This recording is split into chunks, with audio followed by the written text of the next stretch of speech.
Hello, welcome, Karibuni, and thank you for gracing us with your presence this morning. As you can see, we've got an interesting show coming up, and this time we are addressing the topic of cottage industries. Our show streams live and addresses topics in a light and fun way as we engage in discussions with our guests who are Kenyan entrepreneurs, industry leaders, innovators, and we want to hear their story. So today in studio, we have Liz Mbogo Mwenda, Gillian Obaso, and Mr. Peter Kanaya, and our host, who is a familiar face on your screens, Mr. Waweru Njoroge. For those watching us live on YouTube or Facebook, you can ask your questions or make comments, and we can bring them up on the screen. We value all your contributions. As I let Waweru take over now, I'll quietly work on the controls together with my colleague Elijah, the Invisible. Over to you, Waweru. Thank you very much, Martin. I'd like to say a very big welcome to our guests and thank you for gracing us with your presence, and obviously all our viewers. Remember, we're live every Monday from 9 a.m. to 8 a.m. looking at various industries within Kenya and how people have actually shown great leadership in those areas. The guests have already been introduced, but I'd like to ask, starting with Elizabeth, to give us a very brief introduction in terms of who you are. And then I'd like to ask you, how did you get into the cottage industry in the first place? So all of you, we're going to ask the same question, but I'll start with Elizabeth, then move to Peter, then move to Gillian. So go ahead.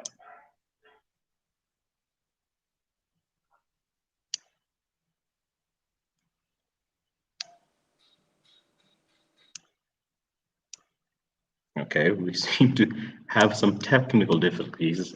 Peter, can you go ahead first as we wait for Elizabeth to put on her mic?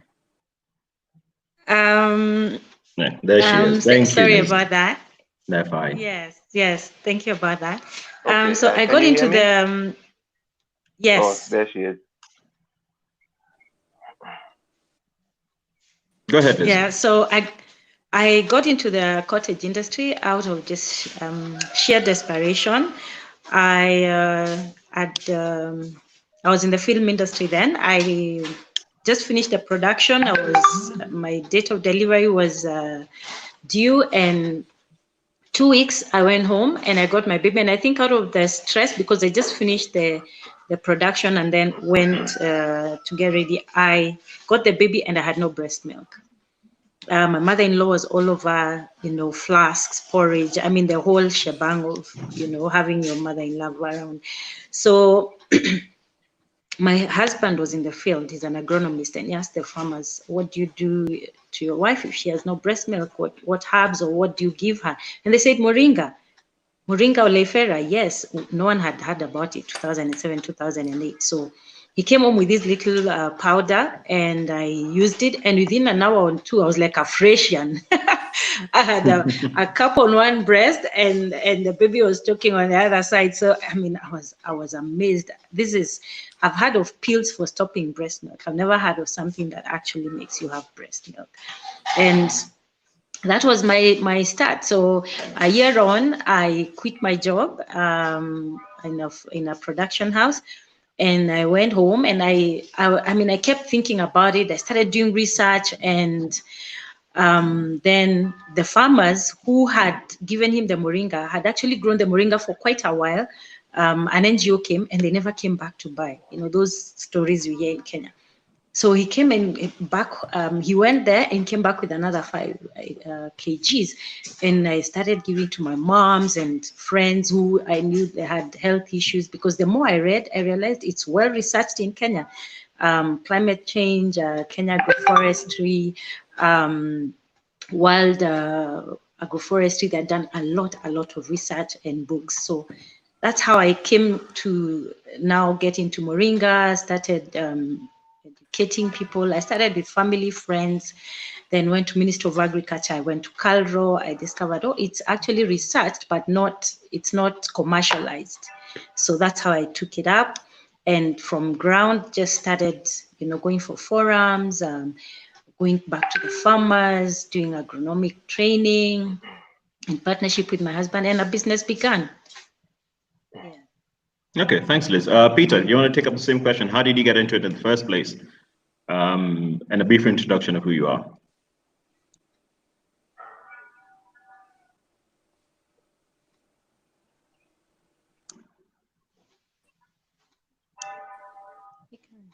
Peter? Okay. Liz, we'll just do the show with you, okay? Oh, by the way, I'm a mom. Okay. I have 2 children, Yes. one of which, of course, is the reason why the business began. I'm losing the feed from time to time. I don't know. Okay. Yeah. And okay. a wife. Peter. Yeah. Thanks, Liz. Peter, we're just asking the question about how did you get into the cottage industry, and also what is your background?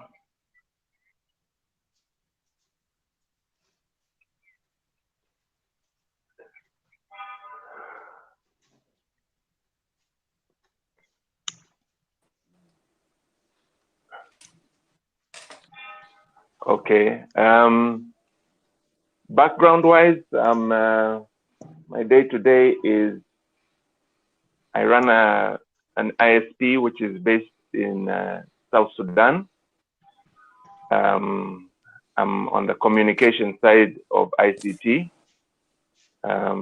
Provide services mainly predominantly through VSAT, but also a hybrid of fiber and wireless technologies. I think being in that area and in that arena, I think that's what motivated me also to look for something closer to home, to start doing some activities in the event. You know, things in South Sudan sometimes get a bit tricky.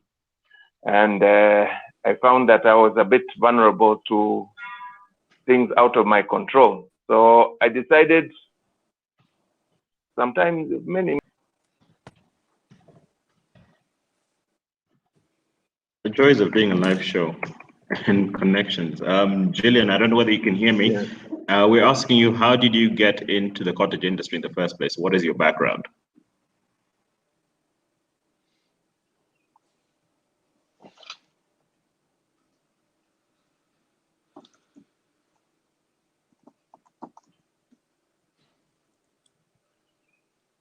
Hello, Jillian has frozen as well.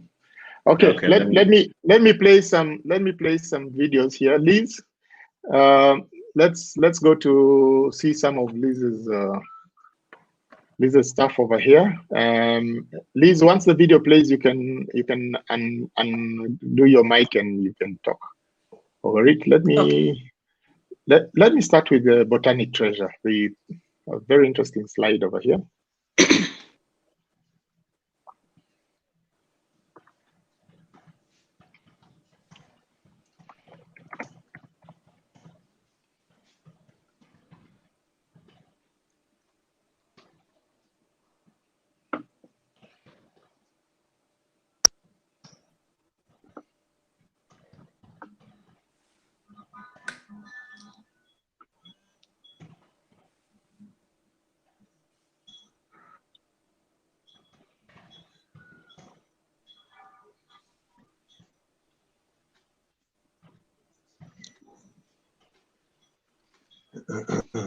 So.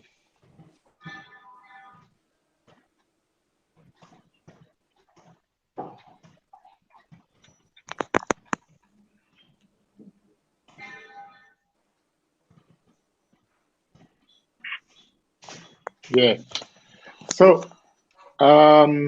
Liz, maybe you can explain to us what you've just seen. And I see Peter is back. We have Peter back and Gillian.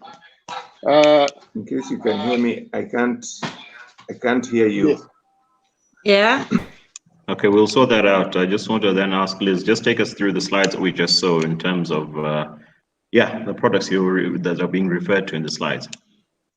Yeah, so when now I got my baby and I started doing research, around 2012 is when I went back to school to do nutrition, because I had done communication studies in Daystar in Mohammed Amin. I'd done production work, but now I had a new passion, because I got my dignity back. My baby grew. And so I decided maybe this is something I should look into, because if I, as a mother, was able to solve my problem with just some leaves of this Moringa oleifera tree, why not? Why doesn't everybody in Kenya have it? Why can't it be commercialized? And, so I went back to school, did nutrition, so that I can be able to understand and explain to people exactly why Moringa is working the way it is. Because it's not every food you eat that would react to you that quickly and that effectively. So Botanic Treasures was born. We opened our first shop on Moi Avenue in 2012. Those farmers who had actually introduced the Moringa to us were our first suppliers. And the more we went around the country through the national shows, educating people, because this is something that would one day grow, it would publicly be in demand. So we had to take care of both the value chain from the farmer to the market. So we were creating the market, but we also now went, did agronomic research, partnered with Calro, and now started training them how to grow it and how now to do farm-based processing for us that is aseptic, that will pass the CAPE certificate and all those standards. So that's how now the business grew. We partnered with them. They started producing for us.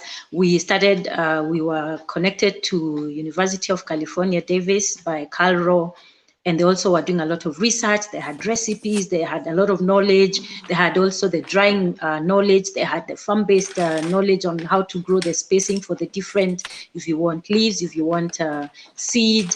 So that's what we've been doing, and just growing the market organically, plowing back, doing a lot of exports, both and exhibitions locally, regionally, and to Korea, China, Rwanda, Congo. So it's been quite an experience, just growing the business, also pushing the product locally through the different networks. So it's been a great journey so far. Okay, thanks, Liz. I don't know whether we can have Pete. Is Peter back online? Let's go to Gillian while Peter is coming back on. Connecting, Gillian? yes. Hi, can you guys hear me now? Yeah. Yes, we can. Connecting. Hello. Hi, Hi, Sorry, I didn't Gillian. get your question. Hi. Please repeat it again. I've had to move to another room. No problem. We were just asking very quickly, what is your background and how did you get into the cottage industry in the first place?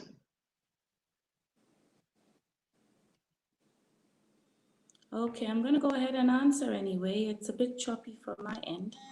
But I am a film practitioner. I have 25 years experience in the local film industry. Now I trained in Canada, in Toronto, they call it Toronto, and was actually planning to stay abroad and work there. But then something happened called the Canadian winter. It got so cold. As soon as I qualified, I came back home, ready to start in the film industry then, which was really small crews that had learned on the job. And it would be remiss of me not to mention Jerry Carago, who I worked under. She was heading up RHI at the time, Robert Halmy International. And she taught me what professionalism was all about. And I approached my work with great professionalism. I enjoyed working in film, but noticed progressively that it was becoming uncomfortable. Getting paid particularly was a problem. And this became such an issue, I figured, maybe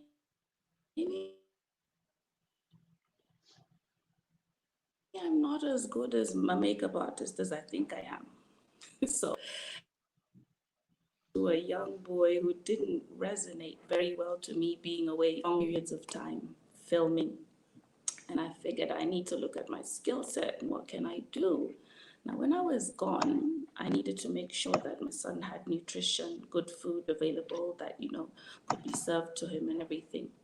And I came up with these sauces that I would cook and prepare and have frozen so that while I was gone for 2, 3, 4 months, my kid had something to eat.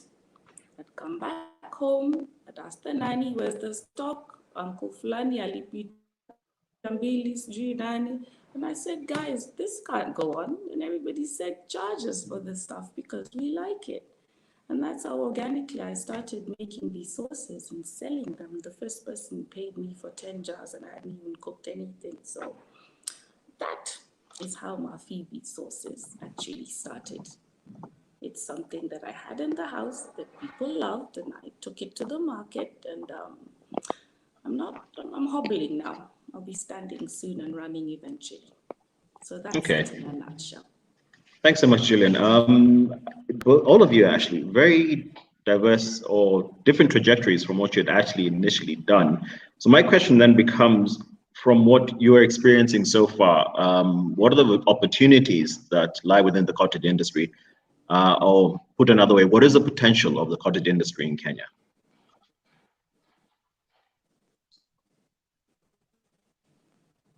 Gillian, do you want to take that? Challenges, I think.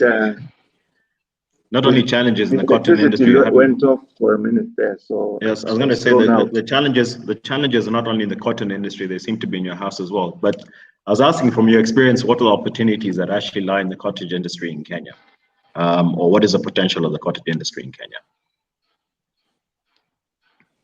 Peter, do you want to go ahead and take that? That's me, Moira. Potential of the cottage industry. Great potential. I think you give me some time. Great potential. The volume is still a bit of an issue. But if okay, let Gillian. You asked about the potential of the cottage industry. Yes, sir. I think cottage industry is actually phenomenal in terms of its potential. I think for way too long, we've started getting used to the issue of importing stuff cheaply, and the main issue mainly just being price. We've forgotten about doing things ourselves, and I think it's because of this whole Corona situation, we've started realizing, hey, you know what? We still need to survive. We still need to get things done. So let's get to it. And I think a lot of innovation is coming out of this cottage industry in the food sector and even manufacturing. I mean, you're seeing so many different new products out there from very many different sectors. So absolutely. I mean, I think there's a realization that the cottage industry will be with us, and I hope the government also supports that sector a lot, because there's a lot of potential there. Thank you, Peter. Gillian, do you want to take that question as well?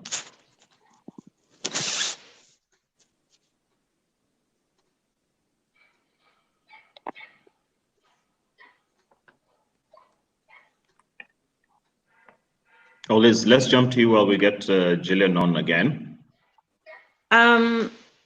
I think the potential is immense, because when you look at the amount of post-harvest wastage in this country, it's amazing. Because like there are times I'll drive to the farm, and when you pass that junction of between going to Embu and Nyeri, there are times you buy a whole 20 liter bucket of tomatoes at 80 shillings. Mm-hmm. And there are times you'll buy the same tomato one at 10 to 15 shillings. So that tells you there's a lot of tomatoes going to waste in the farms. If only in these governments, or you'd call them counties, if the agricultural department would be able to harness that potential and make use of those opportunities by training the youth and the women, and I mean generally everybody coming together and probably having like chamas or groups of people who are now taught how to dry these tomatoes or dry whatever glut. I also see that in Bere a lot of mangoes over Christmas, and it's like our whole farm is just full of mangoes on the ground. And it's one of the things we've been discussing with my parents and saying, this is something we should take. Why don't we make this either into dry chips or, so looking into your various areas, what is this that we have in so much abundance that can actually be turned into a commercial viable business? Okay, Liz, and both of yourself and Peter had touched on this. I wanted to find out what organizations are actually working for the benefit of the cottage industry. You've mentioned a few, but I needed to know, expand on that and see who has actually been helping. Peter, you mentioned the fact that you wish you'd had more government input, but at the moment, what do you have in terms of help from organizations who are working with the cottage industry? Okay. I was out of the room for some time. I think I had some challenges on the communication, so I hope maybe you might have covered it. But in my case, when I embarked on the chili sauce business, one of the places that, of course, you have to interact with is KEBS if you expect your product to be out on the public shelves. So my interaction with KEBS has been a long road, but along the way, they actually directed me to an organization called Gr8leadership. Gr8leadership is right next to KEBS, if you know where KEBS is. And they have a very interesting program for SMEs. And I think especially for the ladies, they are really promoting women in small-scale manufacturing. So what they would do is that they will take you through the whole process of your product.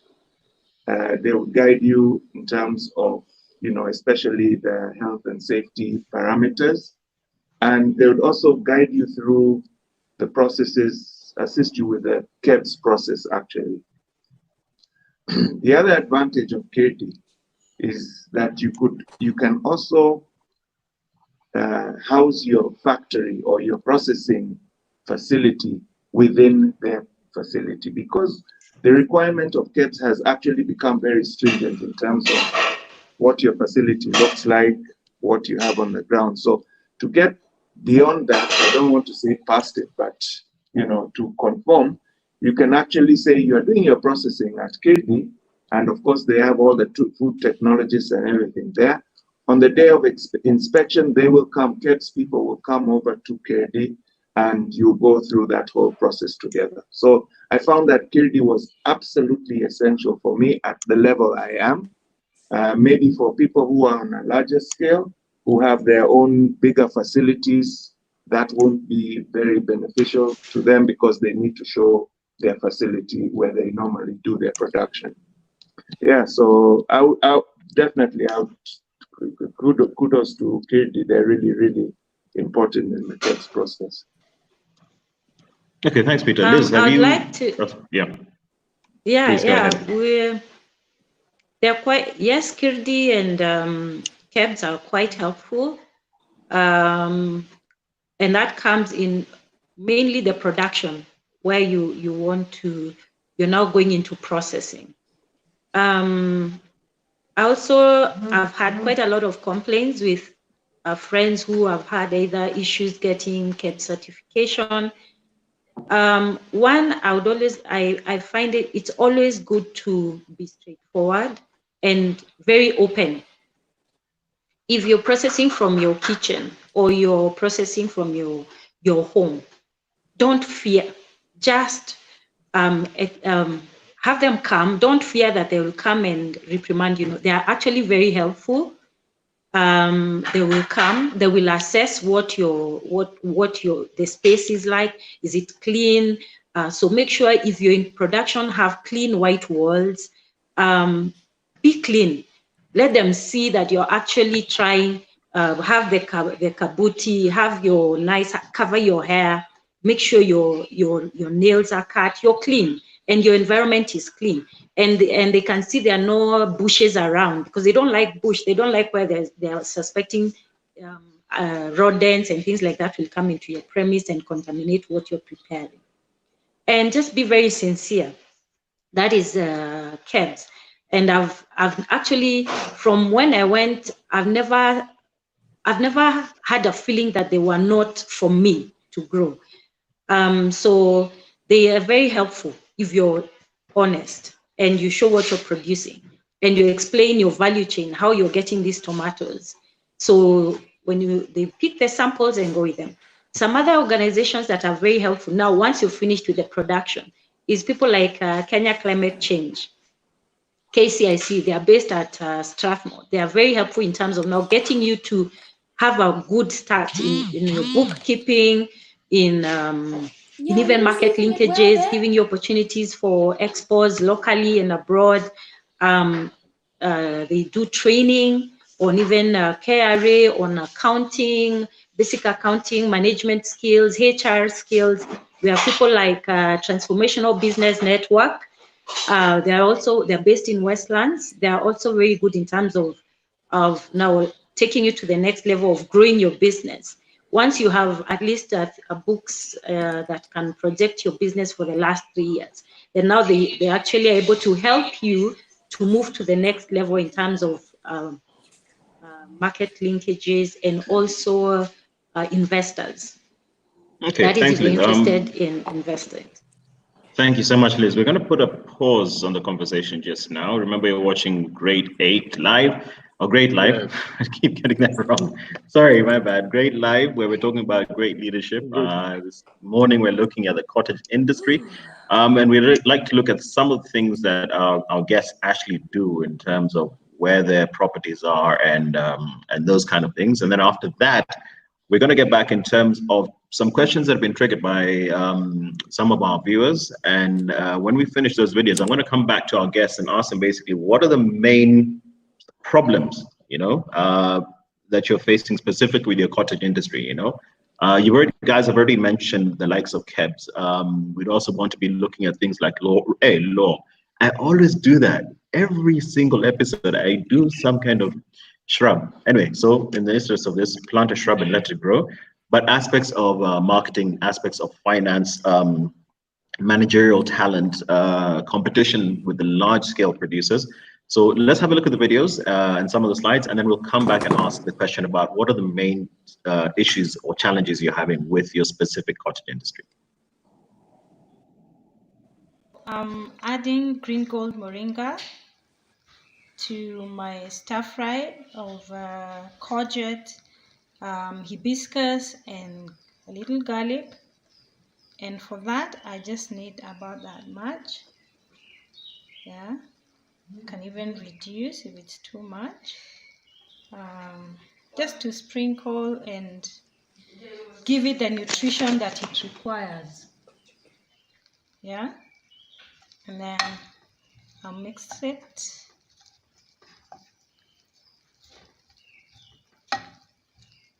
Just mix it.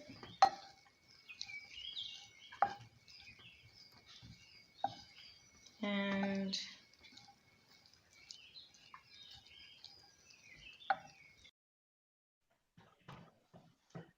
Okay, that was Liz cooking with her products. Next. That's Peter Kanaya's farm.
video is about our chili sauce production.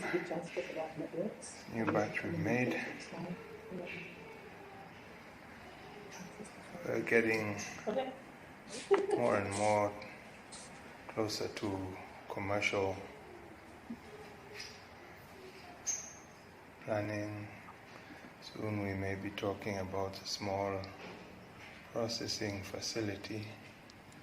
Right now we're still in the kitchen at home, but that should change soon.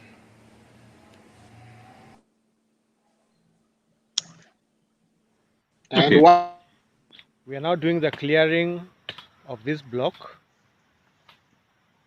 This block has never been planted anything. All blocks we have started from scratch. And this is exactly what we are doing on this one.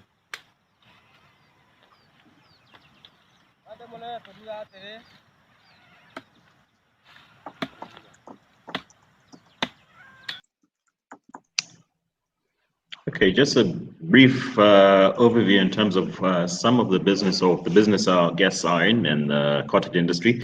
Remember, this is Great Live. We're discussing great leadership, and I'd like to actually move on to the question I'd asked before we went into that. What are the main challenges or the problems you're facing with your specific industry? And like I said, I wanted to break that down. You don't have to do all of these. Just pick one that is very specific. We have already talked about the food laws. That's your KEBS and everything. But in terms of your raw materials, your financing, your marketing, managerial talent, because these are things that you've done, taken on by yourselves, and then competition with large-scale industries. Pick one that works for you, but just expound on that slightly. I'll ask Liz to take that.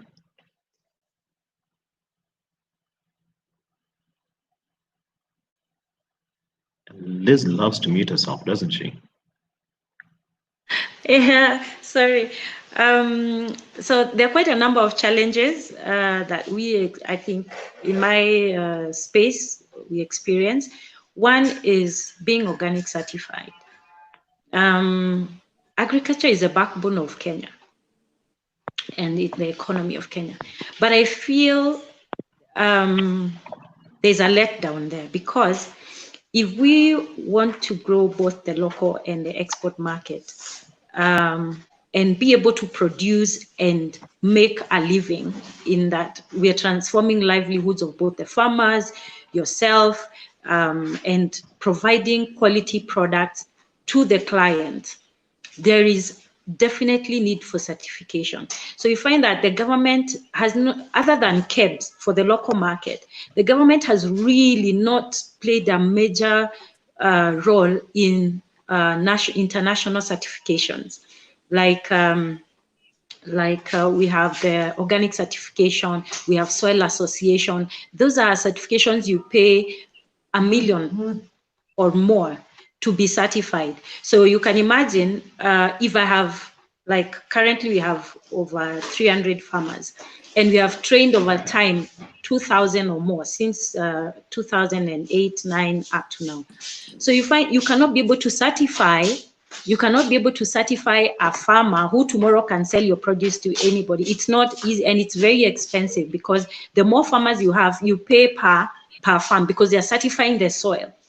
So the government, I think, when they're talking about bursaries for education, they should also think, how do you uplift these farmers by ensuring that their soil is certified, so that they can be able to sell organic produce, which will fetch so much in the international market. The price for, they call it a standard product, is several dollars difference with what is organic. So the farmers need to be certified. It should be something in the county government kitty. Another problem we have is supermarkets, and when you supply to them, because you find they don't pay on time, they can keep your money 90, 180 days. How do you pay this farmer? This farmer is dependent to take their children to school out of what you pay them. So that is an issue. And also, if you look in the last 1 or 2 years, there have been a lot of supermarkets closing, from Nakumat, Salties, and what was the other one that closed the other day? There was a Curry Mart. I mean, these are supermarkets that are dying with small businesses money. And because it's only when you go to like the Kenya Association of Manufacturers, you find it's they're called the medium businesses that are there. The small businesses we are not really represented in some of these forums. So your money just disappeared. Uchumi died with almost 500,000 of our money. So, and it's happening every 6 months to a year. You find a business has died with money, and you're not even able to recover or know where to go to start to get this money. Another issue is HR. Oh my God. In this country, we have no problem with employment. The problem is the quality of workers. So somebody comes, you interview them, they're very passionate, they're going to do a great job, they're going to, they're even showing you the opportunities your business can create, but the minute they get into the company, it's a different story.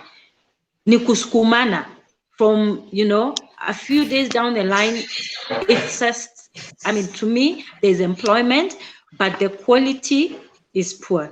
And I think our youth need to change their attitude, their mindset towards work.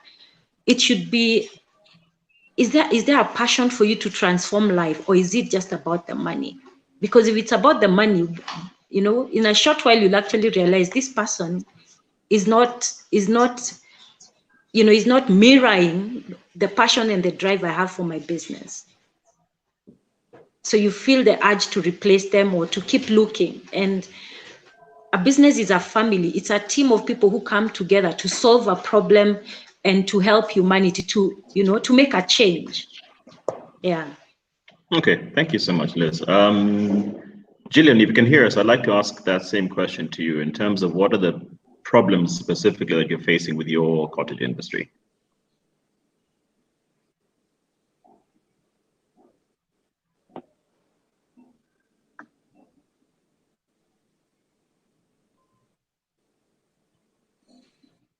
Maybe there's a question I would like to ask Peter. This is in reference to something Liz said earlier on about supermarkets or shops, businesses shutting down with the suppliers' monies and funds. Is there anything you can add to that? Yeah. First, let me say that I'm pretty much at the beginning of the curve. Liz has a lot more experience, I think, in having her product out in the market. I only got my KED certification just before this corona issue, I think in February or so. So I'm at very infant stage. I'm just taking baby steps in the marketing side of things. But obviously, I'm at Zucchini.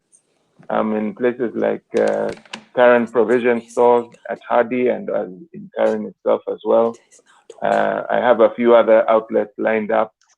But I have seen what Liz is talking about in terms of these supermarkets and shutting down, and we've heard about their terms and conditions. And for now, to tell you in all honesty, I don't think I'll be going that route. I'm more interested in growing my business organically, maybe through online sales, things like that. I have not had much experience in it, and so I look forward to maybe seeing how far that takes me. But when I do have money to put my products into the Carrefours, etc., then maybe that would be an option. But I am not looking that route at the moment. I'm looking at really keeping it cottage. And really, I have a lot of faith in online. Maybe the other members will tell me something different, but I think that's the route I'm going to stick with. Okay, so, thank you. Yes, Martin, go ahead. Yes. Another question. We've seen the products. We've seen the finished product, and we focused on talking about the finished product and the processes, kirby, and all that. Let's take a step back. Liz spoke about the farm, and we showed her video where I think that was virgin land. Someone was saying this place has never been tilled before, and they were clearing bush and stuff like that. I'd also like to hear and see what Peter has done with his farm, the whole ecosystem, the dam he's created and all that. And maybe, Peter, you can walk us through that. And then next we go to Gillian. I think Gillian, now I can see you back on. So I'll put the pictures on screen, and maybe you can walk us through the what we are seeing. That's for Peter. Just 1 second. Let me come up. There we go. And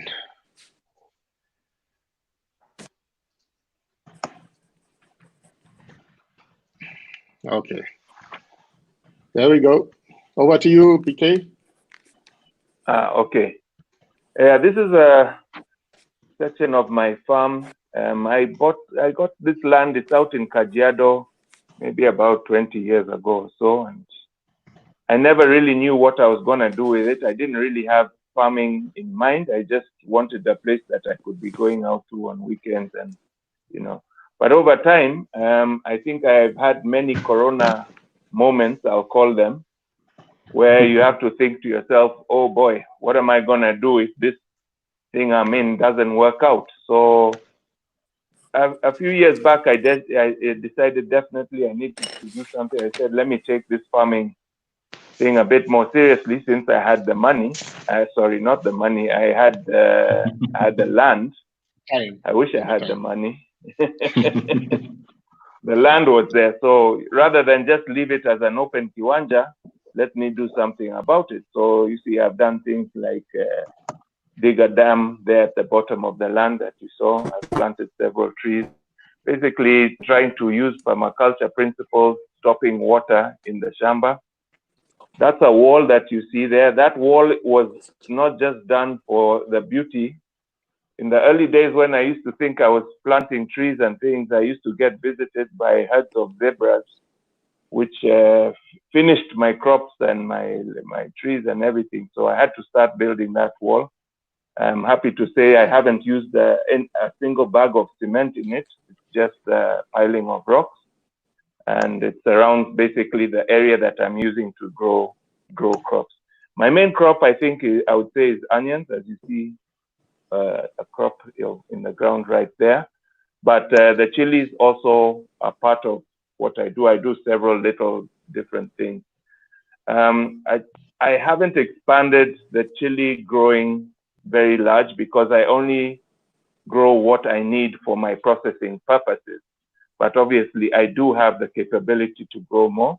I have one product also I'm looking at right now, which is called a chili mash, which doesn't take the chili to the final stages of its production, of its processing. It basically stops in the middle at the fermentation level. So with that product, then other people who may not have access to chilies or product itself can take the mash and then go and put in their own ingredients and make the chili sauce that they want to make with their own, composition, etc. So yeah, that's it basically in a nutshell. I have to say that what I'm trying to do is keep that thing in mind that, if I really have to depend wholly on this farming business or processing and whatever, then I need to plan for it. And so that's where I am right now. I have not even used 60% of my farmland, and I have put in infrastructure there. But I await that time. I don't want to be one of these farmers that you say, oh, let me go and plant 10 acres of onions. And I just, because the numbers are great in the newspaper, the onions are going at 120 bob. And then everybody does it. And then, later on, you get a problem with your grow-how or whatever. So I rather do smaller bits, quarter acres, but keep doing them over and over and over and diversify risk away from what I'm trying to do. Later on, look, onions, what do you do? Liz was talking about there's so much wastage. Why don't I get into drying, making, dry rubs, things like that? I mean, it's endless what we can do and what we can achieve.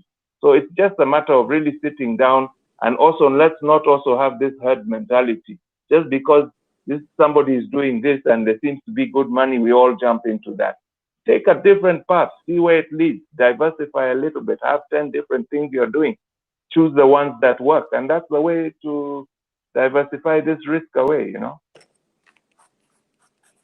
Okay, thank you very much, Peter. I'd like to change gears now. I'm hoping Gillian will be also able to answer this question. How do you manage the aspect of quality control? This assumes, if it's cottage industry, it assumes that you're using a batch system process, or what they call a job shop. So do the specifics change from one batch to the next? Is it going to be consistent every time, or is it just dependent on whether you get the right inputs and things like that? So yeah, how do you ensure quality control?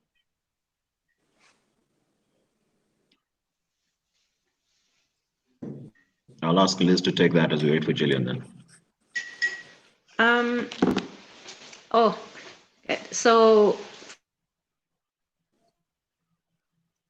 with quality control, because at some point, I think last year we embarked on our own production. So we actually cleared the farm, started clearing our farms and organically from scratch growing on virgin land. And that's what Martin was saying earlier with that clip.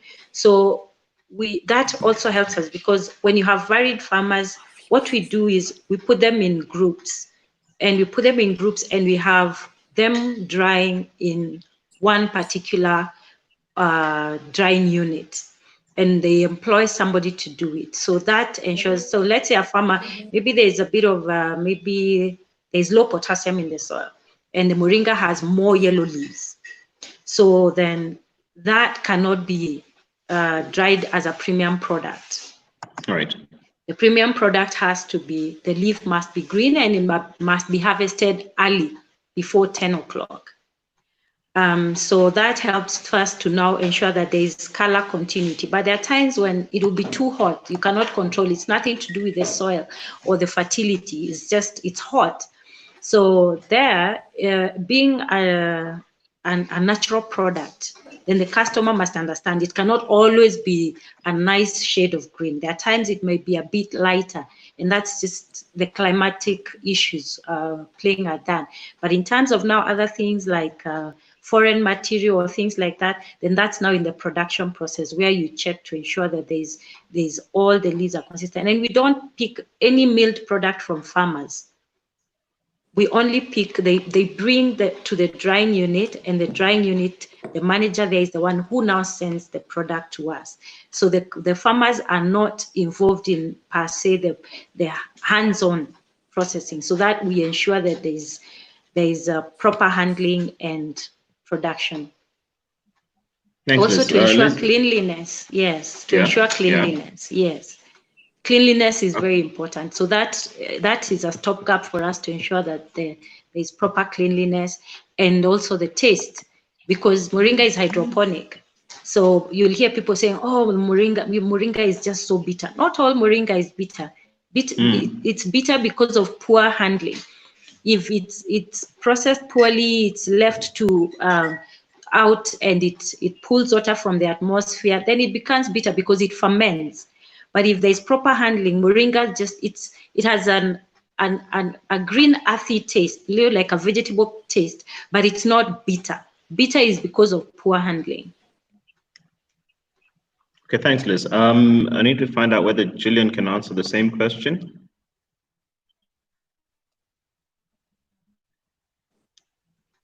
If not, then I'll jump to Peter in terms of how do you ensure quality control? Yeah. Okay. In terms of production of inputs, because we are in charge of doing the chilies ourselves, don't procure from anyone with the quality of chilies. The other ingredients would source people who are reputable, people that I have people who I know they get the stuff, etc. Good stuff. And then once you do it, make sure of other aspects of it. We have advantage also that this is a fermented product. It has a shelf life of over a year. we don't put it up immediately. About 2 months anyway from the moment we put it for it to get out to the shelf. So in that time, we are able to also assess any contamination or if there's any change there, how the product looks, etc. And of course, from that batch, it's okay. Let's now put it out to market. So yeah, that's how we care of it. Thanks, Peter. Gillian, if you can hear us, I'd like to ask the same question.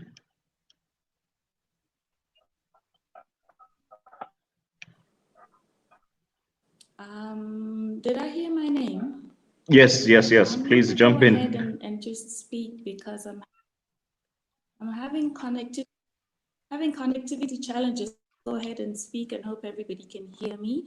And the floor is yours. I'm going to recap because I haven't been able to answer some of the questions that you asked. I'm gonna go back to the question of is there potential in the cottage, because I didn't address that from my perspective, and I do believe so. I hope I'm not repeating what people said. I, as a mother, when my baby was small, would go shopping, look at food condiments. The problem is a lot of them were imported and had preservatives. And that is how I started condiments for my child. A lot of my customers are mothers. Are there preservatives in your omelette? Is it good for the children? A lot more and more are beginning to ask the question of where is my food coming from? How is it produced? You know, if it is local, it normally implies that the product is fresher and has less preservatives and is, as a result, healthier.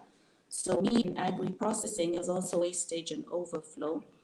And so I think that's where the cottage industry is beginning to really become relevant and impacting people, beginning about challenges. I'm a one-woman show. I am handmade and assistant to help me with, vegetable preparation.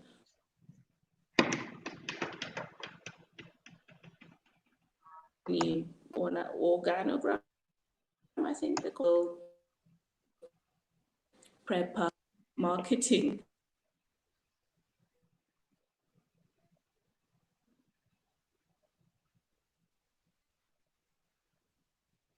All right, we still seem to be having connectivity issues with Gillian. And because of the interest of time, we're about to wind up the show. I'm going to ask for parting shots eventually, but I want to ask this question, and I'm going to say this with all humility, without sounding like I'm being antagonistic or sounding like I'm judgmental. Those are online at the moment. That's Liz and Peter. Liz, you need to unmute, huh? Oh, sorry, you got Gillian back. Yeah. Now, my product. Am I back? Yes, you are. Yes, you are.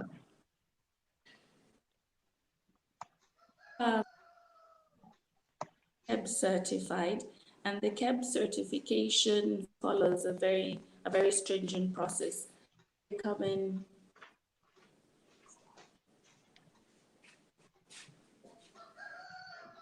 Sorry, having challenges. Sorry, I think I'm back. I have been KEB certified. The KEB's process is very stringent. They're about hygiene and cross-contamination. So once you've had the KEB certification, it is very clear what have to go about production. And my sources have a recipe which is cast in stone. So each batch I produce goes through the exact same process in terms of the amounts, in terms of the way it is prepared, in terms of the way it is cooked. And so that's how I go about maintaining quality control. You may have certain challenges because of the nature of my work and the standard of production. Now I intend to upgrade and get machinery and eventually get a factory. But if with a product which is very rare, I'm able to communicate with the customer and replace the product. But this happens very rarely because my products are made in small batches. They're made by me, so I'm on top of it, on top of things. I hope I've been able to answer some of the questions I've missed because of my challenge of connectivity. Thank you very much, Gillian. Martin, you had a question you wanted to shoot. My question is with regards to understanding the food technology and processing and your personal recipe. So I don't know who will pick this question up, whether it's Peter or Liz. When you have your recipe, so that means you have certain taste preferences that play on certain palates, and that's what you call your own sauce. Gillian has just talked about it. What happens when now you take it to, for example, Kirdi, where they go, you have a food specialist who would say, okay, this ingredient and this will not work together, give you a shelf life of 1 year. How do you go about readdressing and tweaking your sauce, which of course loses the original taste you had in mind? Peter, do you want to go? Peter, or yeah. I take it? Peter. No, Peter, go ahead. Yeah, it's okay. I can take what I find is that you have to have an idea of the thing that you want to have finally, but you also have to be flexible. For if you are told that the missing link in your production is that you need to reboil products to a certain degree so that you use those full bacteria, then you have to do that and then see what comes out at the other end. Now, if what comes at the other end is totally your anticipated product, then you make the adjustments accordingly. In my, I actually found that was recommended enhanced the taste. I came up with a product felt about.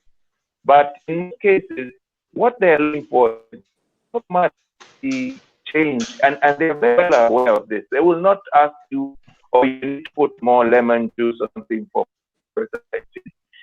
They look for the issues that will be harmful to the public. So if you add in some more ascorbic or some more blood, that's the way they would. But as much as possible, we also try. We do not want you to might change end product. So I've really had a problem with that. Yeah. Okay, Liz, that same question. Okay, for us, you see, when we began with purely just the moringa because we wanted people to understand, because the perception of people with natural health products and superfoods first is way far removed because they think of them as this herbal. Yeah? Not forget, everything we eat is herbal. Your vegetables, your tomatoes, your food, everything, all that is herbal. But there's this connotation about herbal products. So when we started back in 2009, we did the pure product, just drying to the 7% that is required moisture so that it doesn't grow mold and things like that, and then packing it.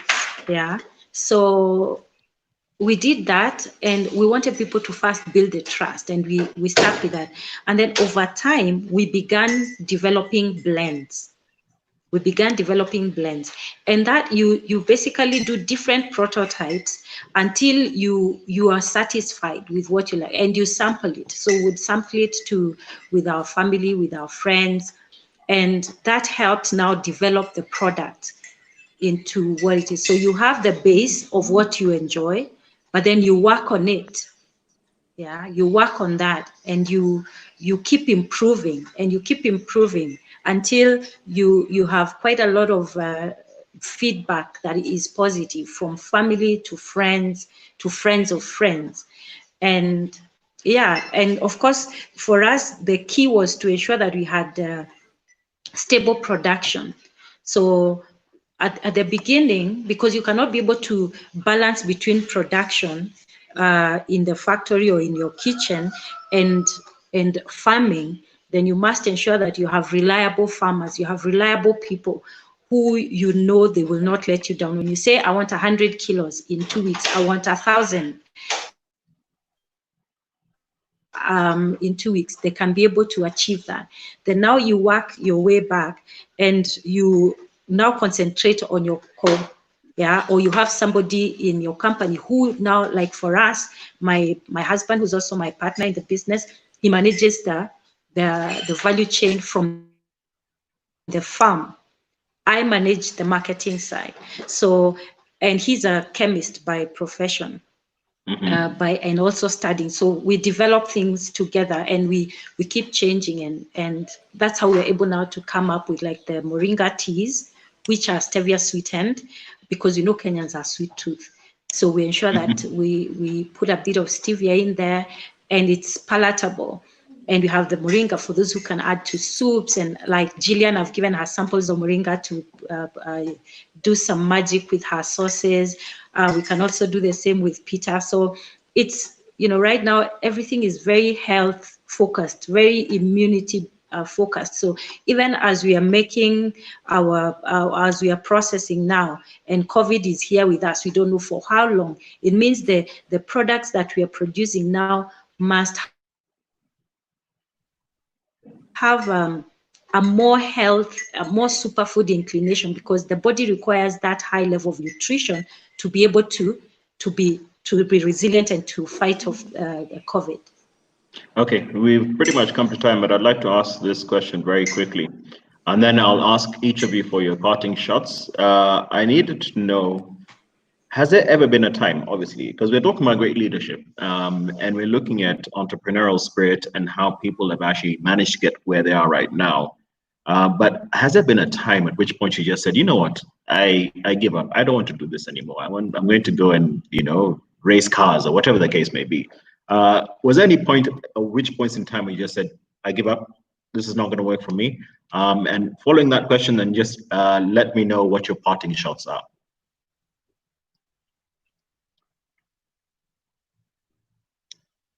We'll start with Peter.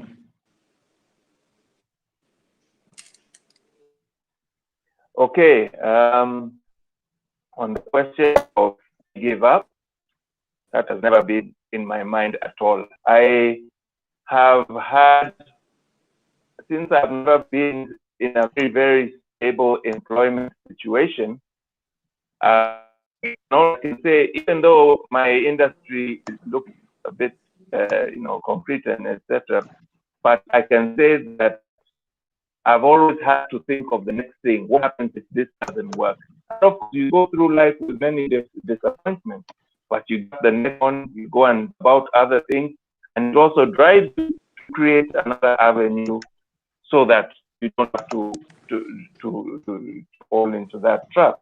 So for me, it's about continually set those 4 or 5 areas that will ensure that, you know, life can continue in the way it is at the moment. I never want to be found in a situation that I have to say, oh my goodness, now what? But in terms of giving up, no way. You get up and face the world, and there's no option, especially when you have a family. People do it. In terms of parties, I just encourage everyone, let us just diversify everything. What we're doing. COVID thing has made people sit down and think, what do they have to do? But that, even if you get into a comfort zone, don't stop thinking that way. Always refer back to when it was tough and say, I need to still look gig, expand. Even if it isn't within the same, what can I do with my process what can I do to increase my product range? Things that just to keep moving. That's, I think, my short. Thank you. Okay, Liz, you want to take the same question, please? Unmute. Yeah.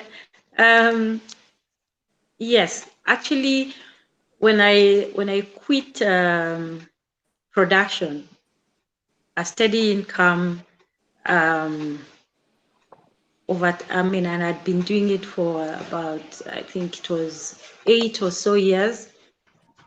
It was nothing compared to trying to push a new product that was not known in back in 2008, 2009. So I was selling a product that people didn't know. I was starting, uncharted waters. I was generating the information, and it was, you go for exhibitions and you meet this learned PhD masters, and they're telling you, oh, I did my dissertation on moringa, and wondering what is he doing in the shelf. But again, everybody has a calling. He's from the learned fellows, and here I was an entrepreneur just trying to push a new product. So it was not an easy journey. I remember one time, at the time we were living in Karen, and I got into a matatu going into town, and the matatu decided I'm going to Kenyatta. I'm not going straight into town, and that was his last stop. And I didn't have any other money from there to get into town, and I was so devastated. I was so discouraged. I lit that matatu. I was crying. I was like, this cannot be happening. So I walked the rest of the way into town, and believe you me, it was not easy. The same way you see people walking into shops with containers and knives and flasks, that was me. That's how I started.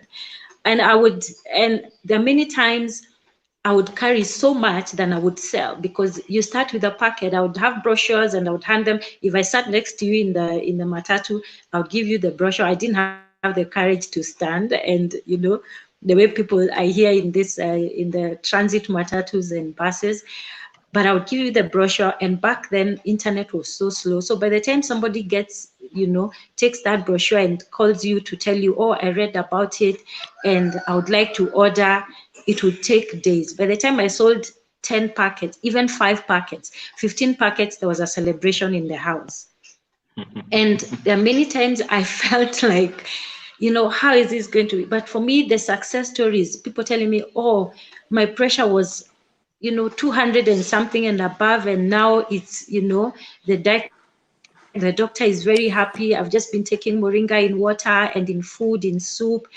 Those stories just kept me going. They kept me wanting to make more and more products that people enjoyed. And that's how actually we now started making the teas, so that people can enjoy and make it a lifestyle, as opposed to taking moringa only when they feel they have no other option or the body is giving way. So we wanted it to be a way of life. So there are many times that was a choice, but the response from customers kept us going.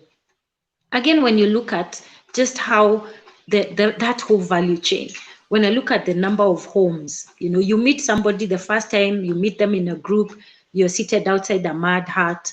2-3 years down the line, this person has already built a permanent house. I remember one time we had money to send to farmers, and we sent, and then one of them sent us a picture that he'd actually bought a motorbike. We paid him. It was, I think, 100,000, and he went into a shop and bought a motorbike, and he took a picture of, just standing outside the shop with it. That was so exciting, So you can see the impact that you've transformed a life, you've transformed a home. Children are going to school, they're paying fees. That is amazing. And these are jobs being created. So over 1,000 homes probably along the value chain, from transporters to the people who till the shambas, to the people who are helping them bring the moringa to the drying center. It's all those are people who are getting an income who would otherwise not have been employed. So by supporting us, by supporting Mafibis, by supporting Peter's. So you are transforming lives of people. And these are people who would otherwise not have had a steady income.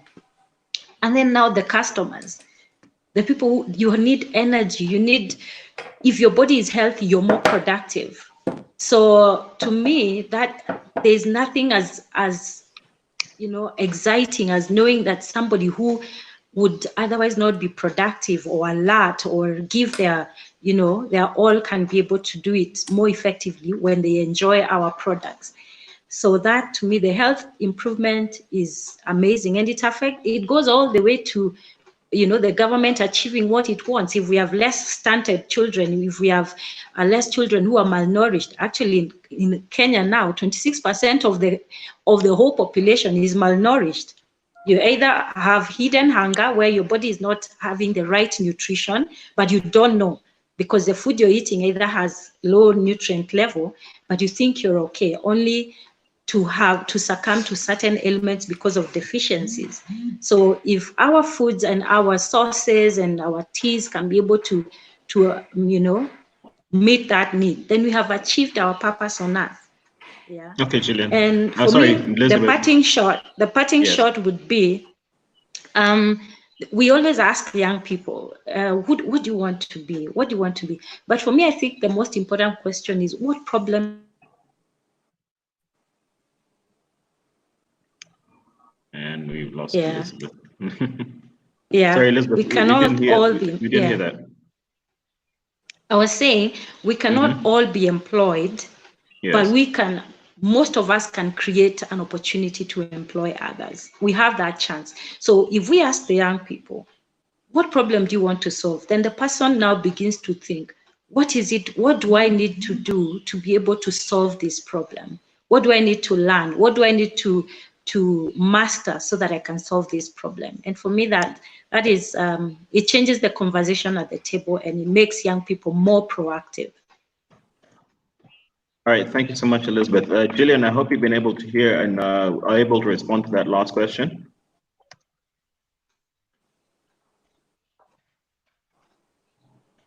My parting shot, if you guys can hear me and I can jump in now, would be start where you are with what you have. And if you're passionate about something and you have a market for it, be overly worried about your competition. Go with your gut and start now. Start immediately. All right, thank you very much, Gillian. Short, sweet, and succinct. Obviously, that is all the time we have for today's show. You've been watching Great Live, and we're discussing great leadership. And this week, we've been looking at the cottage industry. Remember, we do have this show every Monday from 9 a.m. to 10 a.m. when we don't have technical issues. Next week, we'll be looking at, we're looking to have sports, but we're going to confirm that when you see the poster next. So yeah, we'd like to say thank you very much to our guests and thank you to all of you for tuning in to Great Live. We hope to see you next week. Martin, do you want to say anything before we go off? Oh, thank you to all our guests on the show, Gillian, Peter, Elizabeth. I've known these ladies and gentlemen on for many years, and I really admire what I've also them personally, and we kind of determination. All once you set mind on to something, your results oriented. Also interesting to see how one thing leads to another. Some starts up or a band of sorts. Gillian has talked about and wanting to come up with an alternative of sources. Peter from IT doing very well in South Sudan, changes of system, politics, and all that, just really socio-political, circumstances have also led to him following his passion that he has had many years. And Liz as well. That story of the matter was really touching, going from door to door. Shows how we should really appreciate the guys who just walk in office with all sorts of wares trying to sell. There was a question which was asked by Mono Woods earlier on about marketing your product, and I think we touched on that. And I think Waweru, we will have a show specifically that addresses marketing products. That sounds good. Yeah, no worries. From production to shelf. I think that's also important, an important topic. But thank you, all of you, for making time to be with us this morning. We truly appreciate it. And for those watching, see you next week, same time. Bye. All right. Thank you, guys. Bye-bye.